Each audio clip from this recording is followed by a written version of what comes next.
What happens when a black teacher is humiliated by a biased admin? They thought James was just another pushover, but his comeback left them stunned. Join us by subscribing to hear powerful stories of justice and triumph. You ever do something right and get slapped for it? That's my life in a nutshell. I'm James Carter, 56, history teacher at Lincoln High, standing at my chalkboard on a sweaty September day, trying to make the Civil War mean something to a room full of fifth graders. My old blazer, worn but proud, smells of chalk and yesterday's cologne. I'm mid-sentence about Abraham Lincoln when I notice Trey, one of my best kids, slumped at his desk, eyes red like he's been crying all night. Trey's a good soul, but life's been rough on him. Single mom, 2 jobs, dad long gone. After class, when the room clears, I pull him aside. Trey, what's eating you? You look like you lost a bet with fate.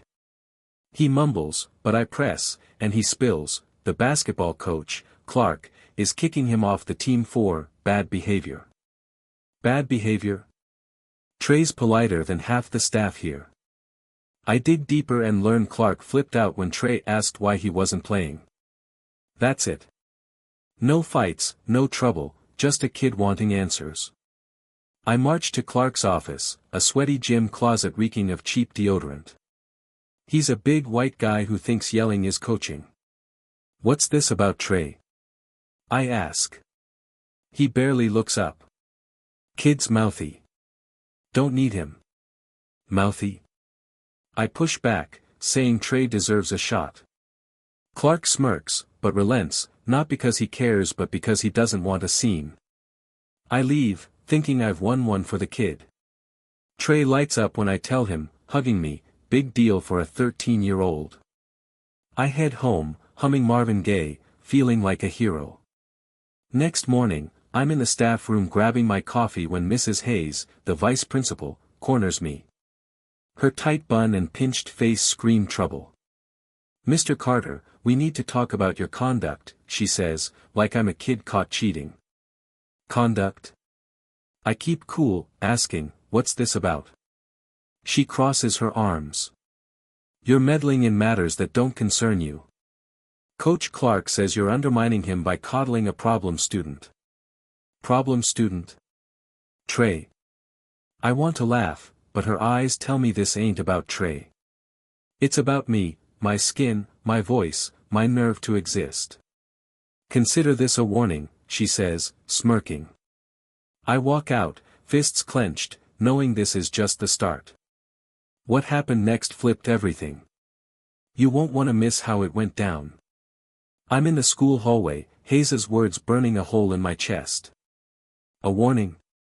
For sticking up for a kid who's done nothing wrong. My coffee's cold, but I'm holding that mug like it's keeping my rage in check. Me, James Carter, 20 years teaching, knowing every kid's name, suddenly unprofessional. This ain't about Trey. It's about putting me in my place.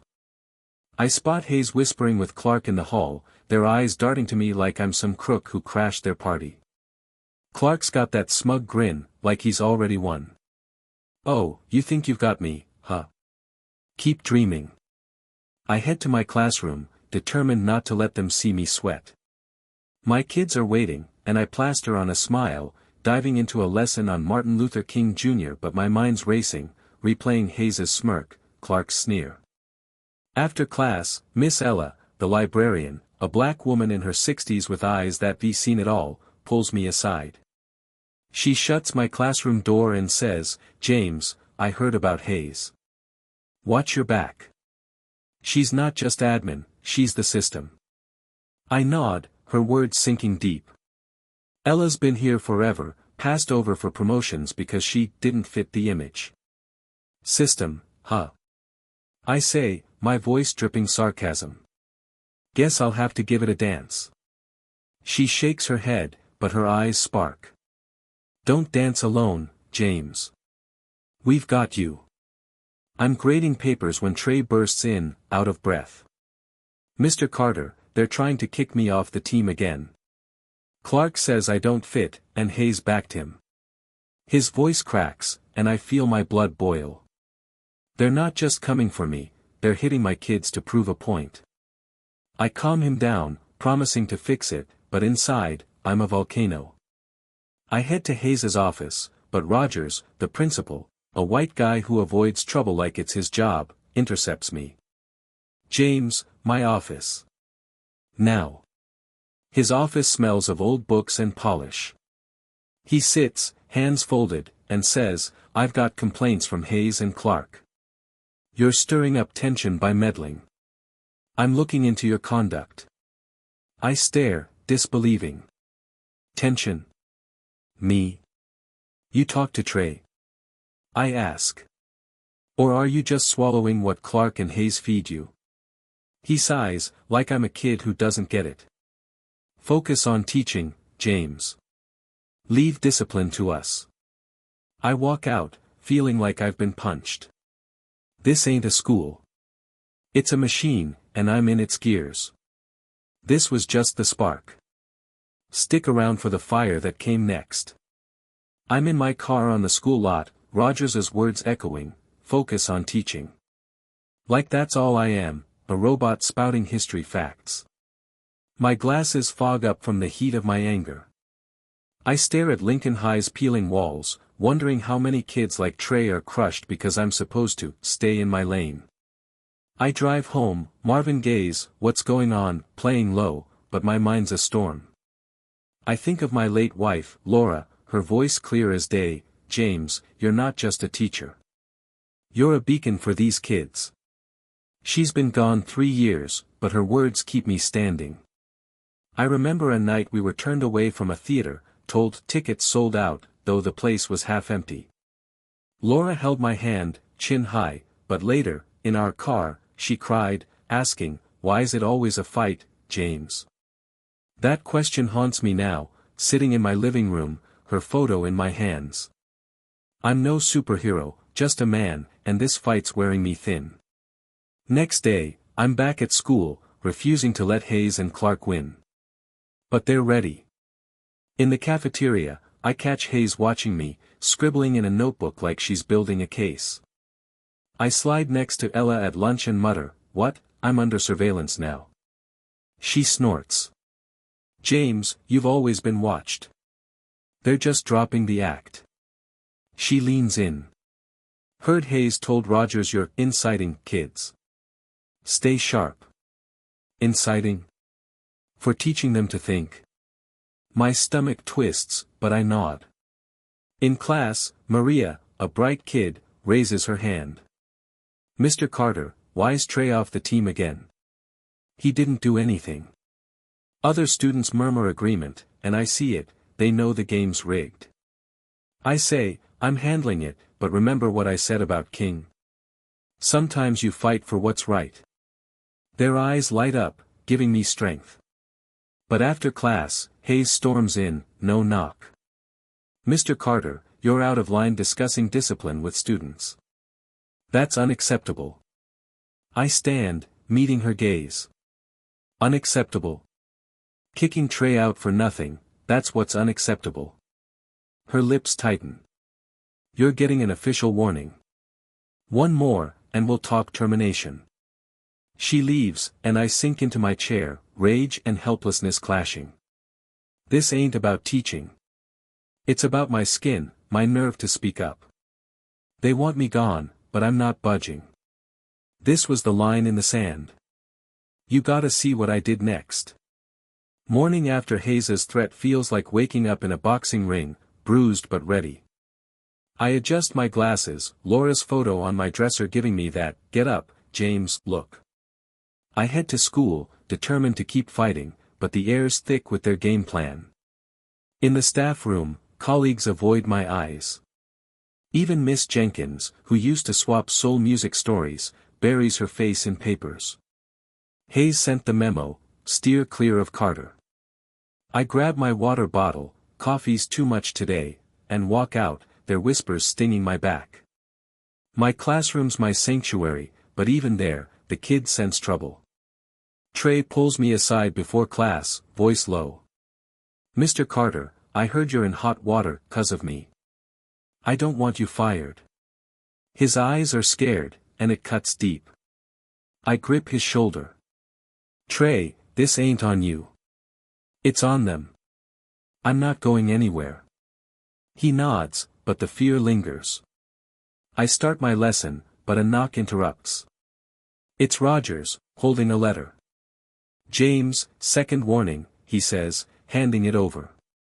You broke protocol by discussing internal matters with students. One more, and you're out. I read the letter, each word a nail in my coffin. Broke protocol. For giving kids hope. I want to tear it up, but I say, you talk to Trey. Or just buying Hayes and Clark's story. He frowns. You're making this harder than it needs to be. Do your job. He leaves, and I'm left with that paper, heavier than it should be. I know it's not a warning, it's a guillotine. After class, I hit the library to see Ella. She's shelving books, but stops when she sees me. James, they're piling on, aren't they? I show her the letter, and she sighs. I've seen this before. But you're not alone. We've got your back. I ask, how'd you keep going, Ella? How'd you not break? She smiles, bittersweet. For the kids, James. You're their beacon, like Laura said. Her words are a lifeline, but the weight's still crushing. In the hall, Clark blocks my path, arms crossed, smirking. Carter, had enough? Walk away while you can. I step closer, voice low. Clark, you scare kids, not me. Keep pushing, but I know the game. His face reddens, but he backs off. I walk away, heart pounding, ready for the next round. This was just the warm-up. Stay tuned for the explosion that followed. I wake up feeling like I'm gearing for a showdown. Laura's photo on my nightstand gives me that fire, but doubts creep in. I adjust my glasses, humming Marvin Gaye to steady my nerves, and head to school.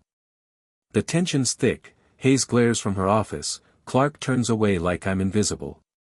But I'm not alone. In the staff room, Ella slips me a fresh water bottle, winking. James, hold tight. I talk to Pastor Williams. He's ready to roll. Pastor Williams is our neighborhood's rock, knew me when I was sneaking church candy as a kid. If anyone can rally folks, it's him. I nod, grateful, and head to class. Trey catches me in the hall, looking fiercer than usual.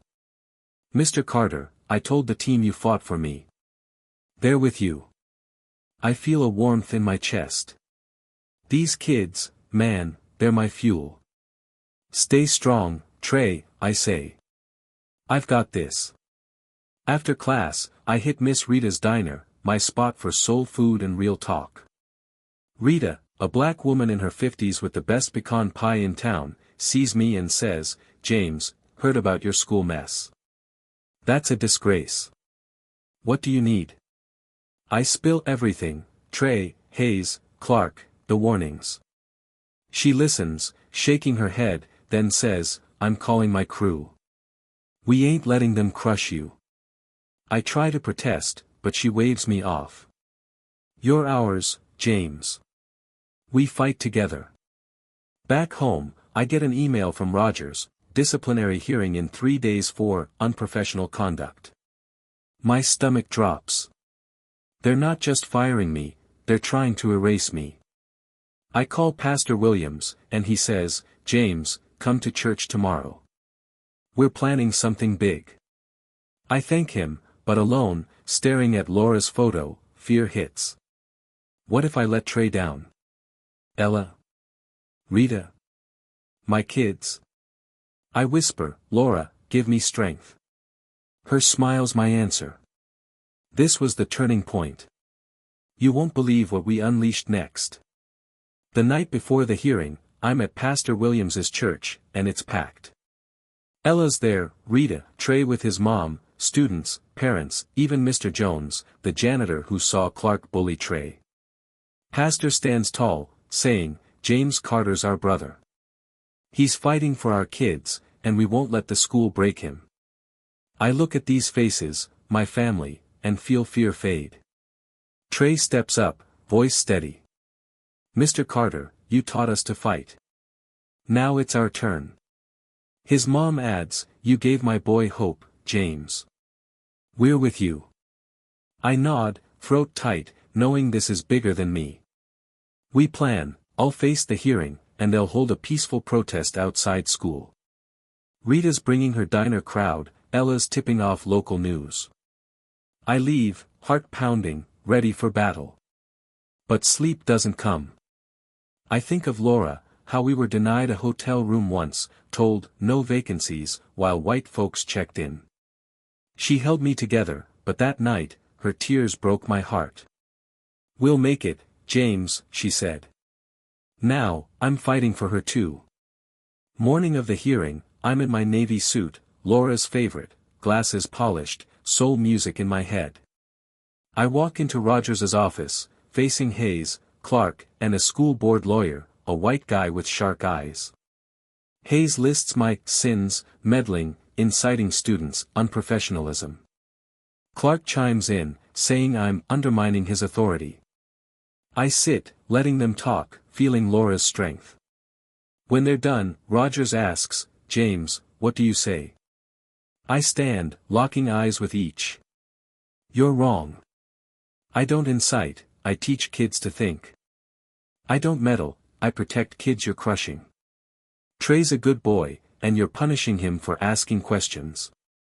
You think firing me will silence the truth? You're in for a surprise." Hayes scoffs. "This isn't about truth, it's about your behavior." I smile, cold. "Oh, Hayes, it's all about truth. And it scares you." Rogers says they'll decide later, dismissing me. I step out, hearing a roar outside. Through the window, I see a crowd: Rita, Ella, Trey, Pastor Williams, parents, kids, holding signs, "Justice for Carter. Trey deserves a chance." My eyes burn, but I hold it together. This ain't just my fight. It's ours. This was the moment it all changed. Stay for the shock that came next. I'm at the window, watching the crowd outside Lincoln High, their signs and chants like a heartbeat. Rita's waving a "Justice for James" banner, Pastor Williams's voice booming through a megaphone. Trey's with his mom, holding her hand, pride in his eyes. This ain't just a protest, it's a declaration: we're here, and we ain't leaving. I feel Laura's spirit, pushing me forward. Back in Rogers's office, Hayes and Clark are doubling down. Hayes says the protest's my fault, that I'm stirring chaos. I laugh, sharp. Chaos? That's folks tired of your nonsense. Thought I was alone. Clark jumps up, pointing. You're ruining this school, Carter. You and your kids are a threat. I step closer, unflinching. Threat? The only threat's your bias. I'm not going anywhere. Rogers raises a hand, trying to calm things, but it's too late. The lawyer pipes up, "Mr. Carter, stop this, or we'll escalate to the board." I grin, feeling Laura's fire. Escalate away. I've got a louder voice than you think. I walk out, the crowd's chants echoing in my chest. They're bigger now, and I see news vans pulling up. This ain't just a school fight, it's a movement. I join the crowd, and Pastor hands me the megaphone. This isn't just about me or Trey, I say. It's about our kids, our future. We won't stop till they listen. The crowd roars, Ella hugging me, Rita shouting, "James, you're our man." I shake my head. Nah, we're all in this. This is our fight. But I see Hayes at a window, her face tight with rage. She knows this is bigger than her game. This wasn't just a stand. It was a revolution. You gotta see what we did next. Day after the protest, school's buzzing like a kicked hive. My kids look at me with new hope, but the pressure's mounting. Rogers calls me in, and it's a full ambush: Hayes, Clark, and Miss Crow, a board member with eyes like ice. Crow starts, Mr. Carter, your protest caused disruption. We're considering immediate termination. Disruption? I lean back, sarcasm dripping. Disruption's kicking kids like Trey out for nothing. I'm just shining a light on your mess. Hayes jumps in, venomous. You're manipulating students for your own agenda. People like you always stir trouble. There it is, people like you. I smile, cold. Agenda? Teaching kids to stand tall. Guilty as charged. Clark snorts, but he's sweating. You're undermining discipline, Carter. Kids like Trey don't belong. I lean forward. Kids like Trey? Or black kids, Clark? Say what you mean. His face goes red, and he shuts up. Rogers tries to play peacemaker. James, apologize, end the protests, and we'll drop this. I laugh, bitter. Apologize for being human? For not shutting up? Nah, Rogers. You owe Trey an apology, our kids, our community. Crow's lips thin. You've made your choice, Mr. Carter. I walk out, feeling the ground shake. Outside, the crowds groan, Rita's serving pie, pastors rallying, Trey's holding a sign. They chant, Carter. Carter, and I know, we're unstoppable. This was the breaking point. Stick around for the victory that shook them all. I'm outside school, the crowd's energy like a pulse. My voice booms through the megaphone, but inside, I'm raw. Laura's words echo, truth's your weapon, James. But truth's heavy, and I'm feeling it. Nights are sleepless, worrying about Trey, my kids, what happens if I fail. I look at Laura's photo daily, her smile keeping me upright, but I'm human, not stone. I remember my first teaching job, passed over for a department head role because I was too outspoken. The principal said, James, you don't fit our culture. Laura held me that night, her voice soft but fierce, they're scared of you, baby. Keep shining. That pain's back now, and it's a fight to stay strong. Night before, I was at Pastor Williams's church, packed with allies. Ella brought her sister, Miss Joyce, a local reporter. James, I've seen schools crush teachers like you, Joyce said. Give me facts. I laid it out, Trey's story, Hayes' warnings, stats showing black kids at Lincoln get 3 times more suspensions than white ones for the same infractions. I found a report buried in the district's files. Clark had a complaint for racial bias years ago, but Hayes covered it up. Joyce's eyes lit up. This'll hit hard, James. Rita stood, fierce. My diner crew's coming tomorrow. We're doubling down. Trey spoke, voice firm. My teammates are with you, Mr. Carter. They know Clark's lying. I looked at them, my people, and fear eased. This was our fight.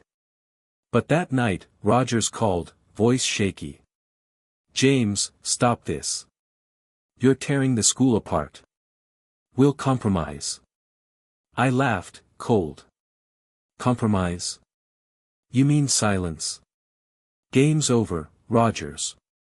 I hung up, adrenaline pumping, knowing they were scared. This wasn't just a fight. It was an earthquake.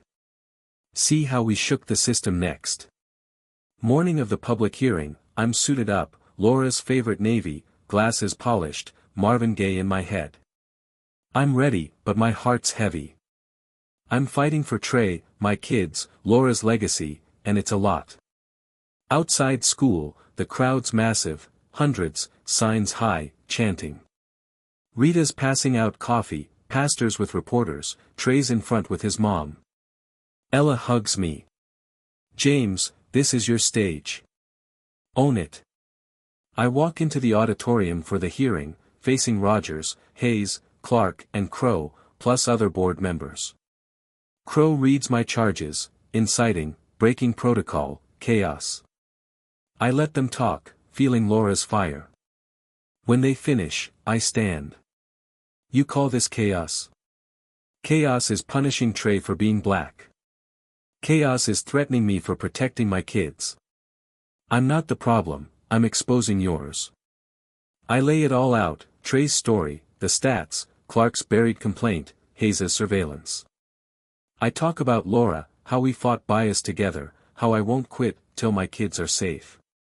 The room's silent, some board members shifting uncomfortably. Trey's allowed to speak, his voice shaking but strong.